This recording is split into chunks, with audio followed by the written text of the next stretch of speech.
Good morning, children. This video is for class 10th and 8th because there are some topic in 10th standard which is same. That's why this video is for both classes 8th and 10th. Today I will teach you the geographical condition required for maize, pulses and sugarcane. Maize मतलब होता है मक्का, ठीक है।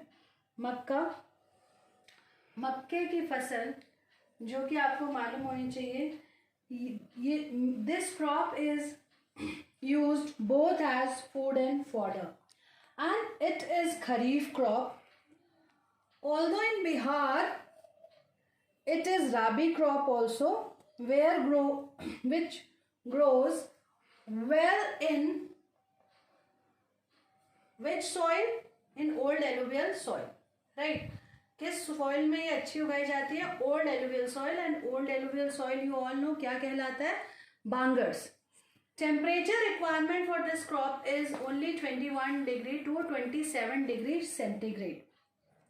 And here you can see the temperature requirement of this maize and sugarcane is same 21 because these are kharif crops. तो temperature लगभग एक जैसा ही होगा. आपने राइस में भी देखा था, राइस का 25 डिग्री सेंटीग्रेड लिखा था हमने. तो जो खरीफ क्रॉप्स होती है उसकी एक रेंज होती है, उसी रेंज में आपको वो crops, but you have to write 21 to 27 degree centigrade. Don't write 25, 23, 22. If you want to score full marks, you have to write this only. And temperature के बाद आता है rainfall. Maize के लिए rainfall की requirement कितनी है? Only 50 to 100 centimeter. And the next largest producer of maize is Karnataka. Right? Who is the largest producer of maize? It is Karnataka. And next is UP, Bihar and Andhra Pradesh.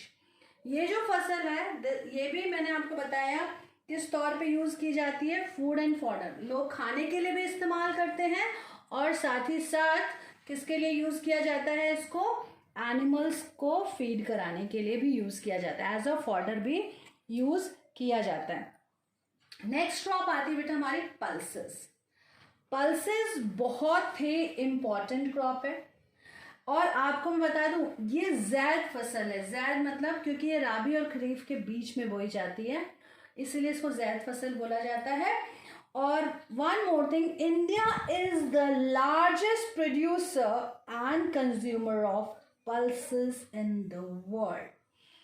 Because आपको मालूम होना चाहिए कि pulses are important source of protein. किस चीज का important source है?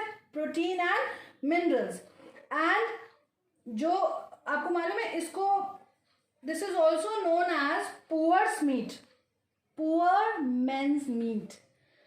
गरीब इंसान का मीट मतलब गरीब इंसान का मीट नहीं, उसके लिए जैसे मीट जो चीज़ देता है वो चीज़ें हमें किससे मिलती है?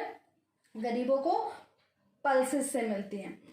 दूसरी बात कि इसको सॉइल, अगर आप देखें इसको टेम्परेचर देखते हैं हम पहले. टेम्परेचर की रिक्वायरमेंट क्या है इसकी? 20 से 30 डिग्री सेंटीग्रेड. बहुत सारी दालें यूज़ की जाती हैं इंडिया में, हम वो भी बाद में यहाँ पर देखेंगे. और फिर रेनफॉल भी इसको ज़्यादा नहीं चाहिए. It requires only 50 to 75 centimetre rainfall. Soil requirement, soil जैसे इसको चाहिए ड्राई लाइट सॉइल चाहिए. ऑल ओवर इंडिया में सभी जगह दालें प्रोड्यूस की जाती हैं, लेकिन हमारे यहाँ सबसे ज़्यादा यूज़ होने वाली जो दालें हैं वो है ग्राम मतलब चने की दाल, अंतूर दाल मतलब तुअर की दाल, अरहर की दाल भी बोला जाता है इसको. इसके अलावा मसूर की दाल होती है, मूंग की दाल होती है, उड़द की दाल होती है, जिनको डिफरेंट नेम से जाना जाता है. राइट. अब सबसे इम्पॉर्टेंट क्या होता है कि मैंने बोला ये ज़ैद फसल होती है. जो फार्मर्स हैं वो इसको बोने के पीछे उनका एक पर्पस होता है, क्योंकि ये लिग्यूमिनस क्रॉप है. लिग्यूमिनस क्रॉप्स क्या होती हैं? जिनके रूट्स में राइजोबियम्स होते हैं जो एटमॉस्फेयर से नाइट्रोजन लेके नाइट्रेट्स में कन्वर्ट करते हैं और सॉइल की फर्टिलिटी को बढ़ाते हैं. So pulses play a key role in crop rotation. Crop rotation में इसका मेन रोल है। क्यों? As they have ability to fix nitrogen and restore soil fertility. ठीक है। अब हाँ, एक चीज मैं आपको बता दूं, तुअर दाल जो बच्चों की फेवरेट दाल होती है, यही एक ऐसी दाल है जो सॉइल फर्टिलिटी में हेल्प नहीं करती है। बाकी सभी दालों से क्या होता है, सॉइल फर्टिलिटी बढ़ती है। और जैसा आपने देख ही लिया कि इसको कम पानी की जरूरत है। Largest producer of gram is Madhya Pradesh and उसके बाद यूपी एंड राजस्थान। तुअर दाल एमपी में बहुत ज़्यादा प्रोड्यूस की जाती है। उसके बाद है उत्तर प्रदेश, महाराष्ट्र एंड आंध्र प्रदेश। नेक्स्ट आता है शुगर केन। शुगर केन होता है गन्ना, राइट बेटा। अब जो गन्ना है ये इस खरीफ क्रॉप है। This is tropical as well as subtropical crop. मतलब इंडिया में लगभग सभी जगह शुगर केन प्रोड्यूस किया जाता है, because half part of India lies in सब ट्रॉपिकल एरिया एंड आधा जो है वो किस में पड़ता है, ट्रॉपिकल एरियाज में पड़ता है। तो हर जगह बोई जा सकती है। एंड सब दूसरी बात ये जो है, इसको टेम्परेचर मैंने आपको बताया था, खरीफ क्रॉप है, इसकी वजह से टेम्परेचर रिक्वायरमेंट कितनी है, 21 to 27 degree centigrade. It requires rainfall 75 to 100 centimetre. Old alluvial soil, old alluvial soil मतलब क्या होता है, शुगर केन के लिए, मतलब यहाँ पे ओल्ड एलुवियल की जगह वेल ड्रेन फर्टाइल सॉइल लिख लेंगे। क्या लिखेंगे यहाँ पे, ये this is wrong. Well drain fertile soil you have to write here. यहाँ पर आपको क्या लिखना है, वेल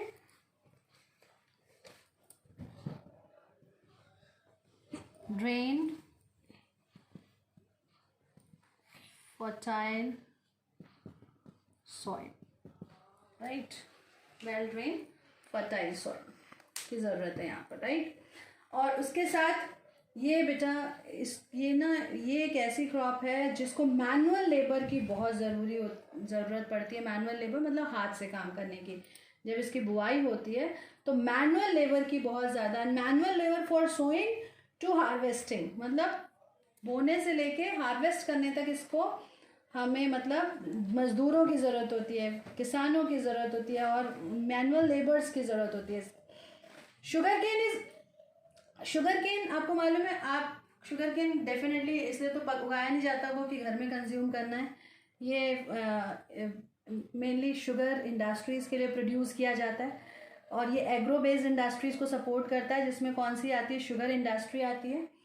तो शुगर केन है is the raw material use for the manufacturing of sugar, गुड़, खंसारी, ये सारी चीज़ें बनाने के लिए एक रॉ मटेरियल का काम करता है शुगर केन। एंड आप सब भी देखते हैं गर्मी के समय में आप सब गन्ने का रस पीते हैं और शुगर केन खरीफ है। अगर आपको याद होगा हम लोग गन्ना ग्यारस मनाते हैं, राइट। और उस टाइम में हम ऑफर करते हैं क्या, गॉड को खरीफ क्रॉप, राइट। और उसे इसीलिए उस समय वो फसल निकलती है, इसीलिए उसकी पूजा की जाती है। यही मेन पर्पस है इसके पीछे।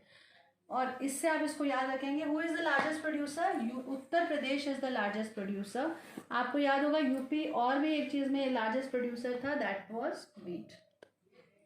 उसके बाद महाराष्ट्र, बिहार, कर्नाटका, तमिलनाडु, तेलंगाना, पंजाब और भी बहुत सारे स्टेट्स हैं जहाँ पर शुगर केन प्रोड्यूस हो रहा है, लेकिन हम बहुत ज़्यादा क्वांटिटी में नहीं हो रहा है। तो ये है आपका आज का वीडियो, जिसमें हमने किसके लिए जोग्राफिकल कंडीशन देखा, मेज के लिए देखा, पल्सेस के लिए देखा और शुगर केन के लिए देखा। ठीक है। तो अब जो नेक्स्ट वीडियो होगी उसमें हम लेके आएंगे geographical condition required for beverage crops, है ना। बेवरेज क्रॉप में आएगा टी एंड कॉफ़ी और साथ में फाइबर क्रॉप्स को भी मैं देखती हूँ कवर कर लूँगी उसी में। फाइबर क्रॉप्स में आएगा जूट एंड कॉटन। तो I will come with the video of jute, cotton and beverage crops. So thank you. Have a good day.